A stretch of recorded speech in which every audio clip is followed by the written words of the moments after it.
Hello friends, मैं ऋषिकेश यादव आप सभी का एक बार फिर से आपके अपने यूट्यूब चैनल बिजनेस में आप सभी का स्वागत करता हूं। आज हम लोग ऑप्टिक्स के बारे में चर्चा करेंगे। ऑप्टिक्स के बारे में डिटेल से। ऑप्टिक्स है कि ऑप्टिक्स मीन्स होता क्या है। देखिए मैं आपको बता दूं, ऑप्टिक्स मीन्स होता है study of light. Study of light, ठीक है। यानी जिसके अंतर्गत हम लोग लाइट के बारे में स्टडी कर सकें उसे ऑप्टिक्स बोलते हैं। और वैसे भी ऑप्टिक्स टू टाइप्स के होता है, रे ऑप्टिक्स और वेव ऑप्टिक्स। तो हम लोग पहले रे ऑप्टिक्स के बारे में पढ़ेंगे, उसके बाद वेव ऑप्टिक्स के बारे में बाद में बात करेंगे। तो रे मीन्स क्या होता है? रे, व्हाट इज रे? कभी आपने थिंक किया है व्हाट इज रे? तो मैं आपको बता दूं कि द पाथ ऑफ लाइट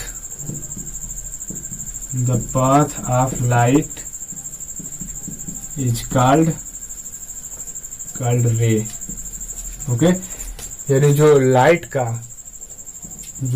का रास्ता है, जैसे लाइट चलती है ऐसे लाइट चलती है, इसके जो रास्ता हो गया यही इसी को हम लोग रे बोलते हैं, ठीक है। इसी को रे बोलते हैं। तो रे ऑप्टिक्स का मतलब आप लोग समझ में आ गया। ऑप्टिक्स जिसमें लाइट के बारे में अध्ययन किया जाए। अब light, what is light? Light क्या है? लाइट के बारे में हमें बहुत से वैज्ञानिकों में बहुत दिनों तक, कई वर्षों तक कंफ्यूज रहा कि लाइट का कैसा नेचर है। तो लाइट, किसी ने बताया कि लाइट वेव लाइट एक प्रकार का वेव है। किसी ने बताया कि लाइट एक प्रकार का कण है, जैसे न्यूटन साहब ने बताया कि लाइट कण है, ठीक है। एक वैज्ञानिक हुइगेंस थे जिन्होंने बताया कि नहीं, लाइट वेव है। लेकिन बाद में एक वैज्ञानिक आए डी ब्रॉगली, जिन्होंने बताया कि नहीं, लाइट के दोनों गुण रखती है, कण के साथ साथ वेव भी है। इसके बारे में हम लोग बाद में डिटेल करेंगे। देखिए बाद में डिटेल से चर्चा करेंगे। देखिए व्हाट इज लाइट? लाइट क्या है? देखिए मैं अभी वीडियो बना रहा हूँ, यदि मैं अभी लाइट ऑफ कर दूं तो क्या वीडियो बनेगा? नहीं बन पाएगा। तो इसका मतलब ये हुआ कि लाइट एक ऐसी एनर्जी है, एक ऐसी चीज है जिससे हम किसी वस्तु को आसानी से देख सकते हैं। लाइट, तो इसका डेफिनेशन क्या हुआ कि light is an electromagnetic wave. It is a part of electromagnetic spectrum. यह इलेक्ट्रोमैग्नेटिक स्पेक्ट्रम का एक भाग है और यह एक इलेक्ट्रोमैग्नेटिक वेव है। यानी देखिए लाइट क्या है? What is light?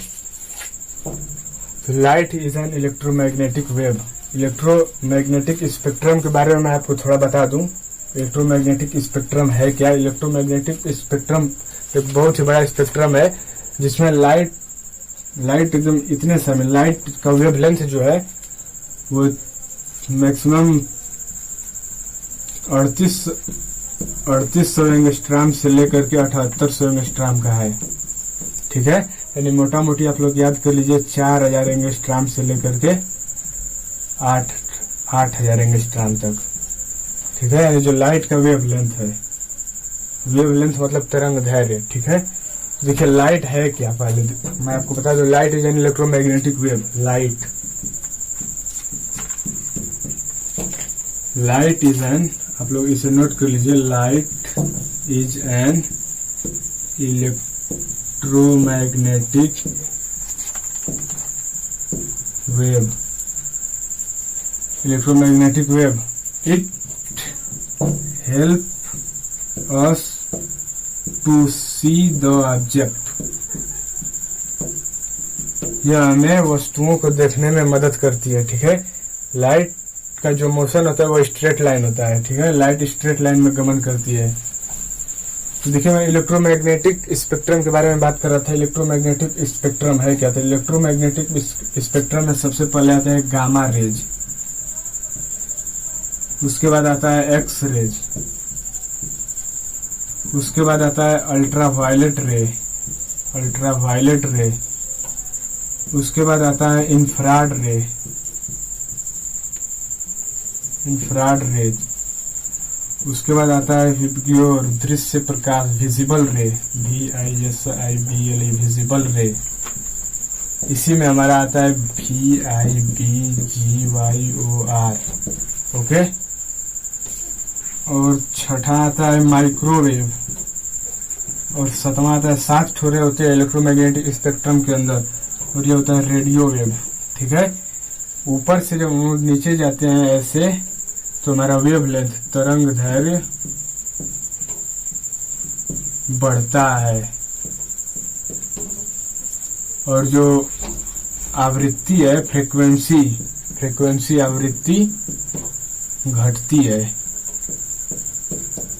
यानी सबसे ज्यादा तरंग दैर्घ्य यदि आपको पूछे इलेक्ट्रोमैग्नेटिक स्पेक्ट्रम में, बहुत ही important question, most of the important, सबसे न्यूनतम तरंग दैर्घ्य होता है वो गामा रेज का होता है, न्यूनतम तरंग दैर्घ्य, और सबसे अधिकतम तरंग दैर्घ्य होता है रेडियो वेव का, और सबसे अधिकतम आवृत्ति जो होती है वो होता है गामा रेज का सबसे अधिकतम आवृत्ति, और सबसे न्यूनतम आवृत्ति होता है रेडियो वेव का। ठीक है, तो हम लोगों को ये तो हमें गामा रेज दिखती नहीं है, एक्सरे भी नहीं दिखती है, यूवी नहीं दिखती है, इंफ्रारेड भी हमें नहीं दिखती है केवल विजिबल रे, जिसके अंतर्गत हमें ये 7 रंग दिखाई देते हैं। ठीक है, तो यही है लाइट, इसी के बारे में हम लोग पढ़ना है, विजिबल के बारे में। इसका वेवलेंथ मैंने अभी आपको बताया कि 3800 एंगस्ट्रॉम से लेके 7800 एंगस्ट्रॉम के बीच होता है इसका वेवलेंथ। ठीक, तो लाइट के बारे में मैंने जहां तक आपको बताया। लाइट में हम लोग पढ़ेंगे reflection of light by plane mirror. पहले मैं आपको बता दूं प्लेन मिरर, लाइट में प्लेन मिरर के बारे में। प्लेन मिरर है क्या, व्हाट इज प्लेन मिरर? देखिए, प्लेन मिरर का जो फोकस दूरी होता है वो इनफाइनाइट होता है।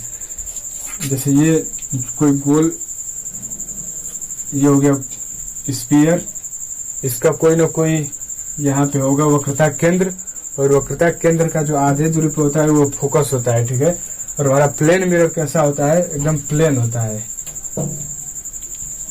ऐसे होता है प्लेन मिरर। इसका आपका कहीं केंद्र का अनुमान कहीं भी आप नहीं लगा सकते हैं, वक्रता केंद्र आपको दिखाई नहीं दे रहा है। जैसे ये सर्किल में आपको यहाँ पे एक केंद्र दिखाई दे रहा है, जो स्फीयर का केंद्र होता है इसको वक्रता केंद्र बोलते हैं, और ये जो केंद्र के बीच की आधी दूरी होती है उसको फोकस बोलते हैं। लेकिन आपको ये जो सीधी लाइन है, ये प्लेन मिरर है, इसका ना आपको कहीं केंद्र दिखाई दे रहा है और न ही फोकस दिखाई दे रहा है। तो प्लेन मिरर का जो फोकस होता है वो इनफाइनाइट होता है, और जो रेडियस होता है वक्रता केंद्र वो भी इनफाइनाइट होता है। ये लिख लीजिए आप लोग, मोस्ट इंपॉर्टेंट क्वेश्चन। आवर्धन क्षमता m जो होता है वो 1 होता है, पॉजिटिव होता है। ठीक है, आवर्धन क्षमता, ये तीनों मोस्ट इंपॉर्टेंट क्वेश्चन है। फोकस दूरी इनफाइनाइट होता है प्लेन मिरर का,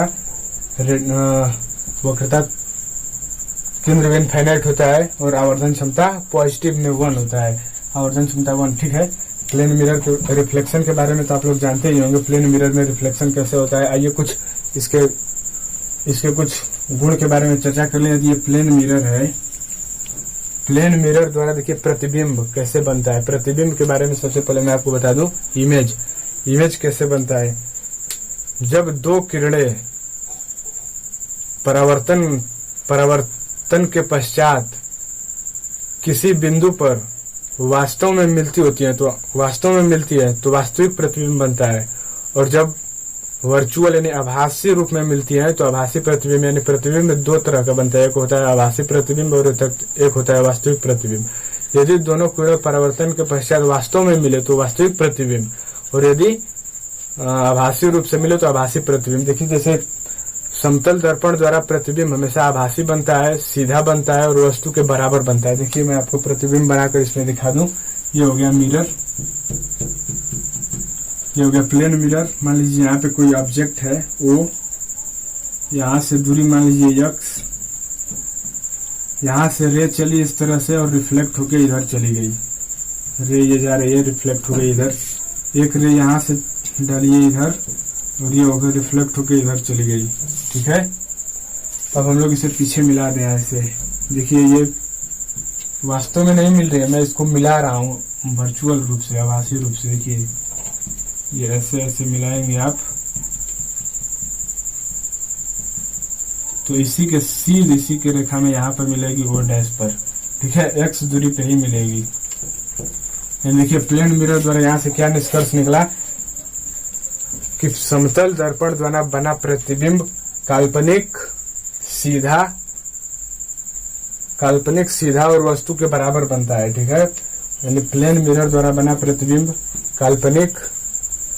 काल्पनिक बनता है, वस्तु के बराबर बनता है, और उससे जितनी दूरी पे यह ऑब्जेक्ट रखा है उतनी दूरी पे इमेज बनेगा।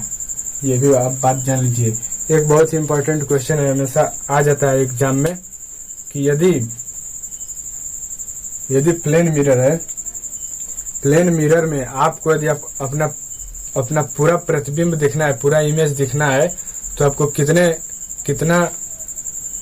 कितने ऊंचाई का मिरर चाहिए। जैसे आपकी ऊंचाई है 4-6 फीट।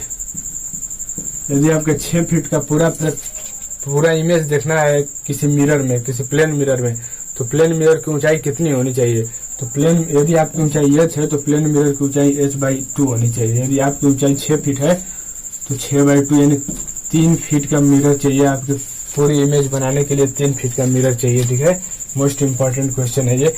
एक और क्वेश्चन आता है, हमेशा पूछ लिया जाता है कभी कभी एग्जाम में, कि यदि कोई क्लॉक है, यदि इसमें 3 बज रहे हो, 3 बज रहे हो, यदि इसके सामने एक प्लेन मिरर में आपको रख दूं इस तरह से, तो प्लेन मिरर में कितने बजेंगे। तो मिरर में जो बजेगा, मिरर में टाइम क्या होगा। देखिए, मैंने बताया था एक चीज आपको कि मिरर से जितनी दूरी पर वस्तु है उतनी ही दूरी पर ठीक प्रतिबिंब बनता है। देखिए, ये यहाँ पे बनेगा, यहाँ से इसकी दूरी इतना है, तो यहाँ से ये दूरी यहाँ पे होगा, यानी ऐसे कुछ होगा और ऐसे होगा। यानी इसमें 3 बजा है तो इसमें कितना बच जाएगा, 9। यदि ये सब क्वेश्चन परीक्षा में आ जाए, ये जो सिंपल था मैंने आपको बता दिया, तो आप लोग कैसे बनाएंगे। मैं आपको ट्रिक बता रहा हूँ क्लॉक प्रॉब्लम का। यदि मान लीजिए एग्जाम में आपका आ जाए 2:35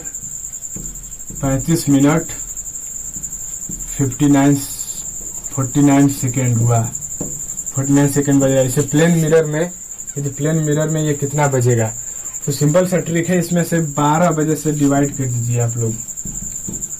जो ट्रिक है वो, यानी 12 बजा है ना, 12 बजे में से इसको डिवाइड कर दीजिए। अब डिवाइड कैसे करेंगे आप लोग, तो देखिए 12 बजे को हम लोग क्या लिख सकते हैं, 11, 59 और 59 सेकेंड। ठीक है, ऐसे लिख सकते हैं हम लोग ना इसको। और इसमें से इसको आप लोग सब्सट्रैक्ट कर दीजिए, 35 एंड 49। जब सब्सट्रैक्ट करेंगे तो ये 0, 1, ये हो गया 4 और ये हो गया 2 और ये हो गया 9, यानी 9:24 10 सेकेंड होगा प्लेन मिरर में। तुम्हें देखिए, आपको समझ में आया होगा। और प्लेन मिरर में आपको बता दूं कि यदि कोई मिरर है,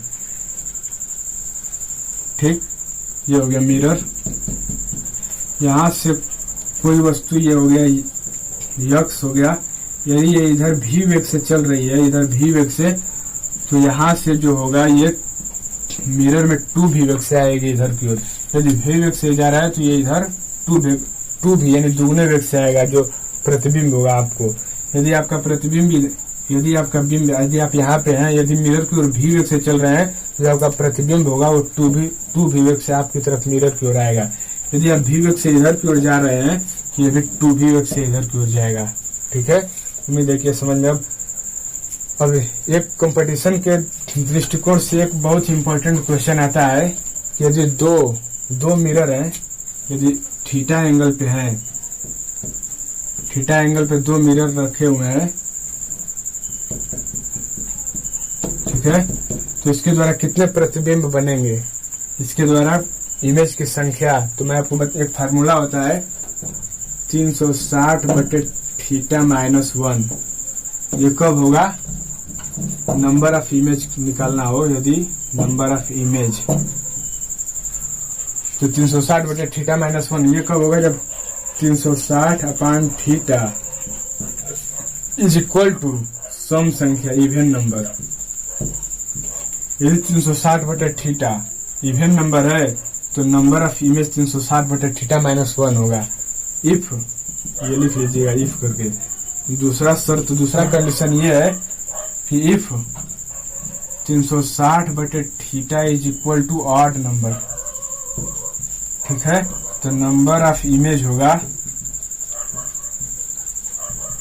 360/θ।